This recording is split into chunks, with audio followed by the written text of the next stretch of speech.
Squad ঘোষণা, বাদ অভিজ্ঞ কয়েকজন।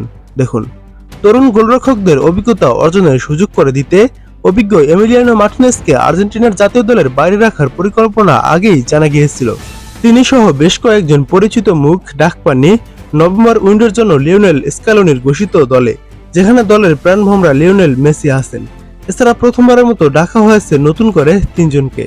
আগামী 14 নভেম্বর আফ্রিকার দেশ অ্যাঙ্গোলার সঙ্গে প্রীতি ম্যাচ খেলবে আর্জেন্টিনা।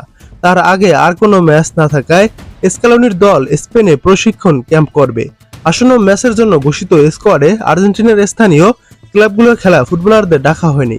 তুলনামূলক কম গুরুত্বপূর্ণ এই প্রীতি ম্যাচের জন্য এসব ক্লাব যেন ক্ষতির মুখে না পড়ে, সেটাই চিন্তা ফেডারেশন এএফএ এবং সভাপতি ক্লদি তাপিয়ার। স্থানীয় ফুটবলারকে এবারের প্রীতি ম্যাচের জন্য না ডাকার সিদ্ধান্তে সম্মতি ছিল কোচ স্ক্যালোনিরও।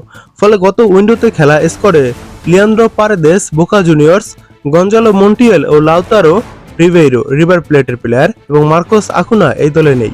এবার প্রথমবারের মতো দলে আলবিসেলেস্তাদের জাতীয় দলে ডাক পেয়েছে জোয়াকিন পানিলেসি, জিয়ানলুকা প্রেস্টিয়ানি এবং ম্যাক্সিমো পেরোনে। এছাড়া ভ্যালেন্টিন বার্কোকেও দলে ফেরানো হয়েছে।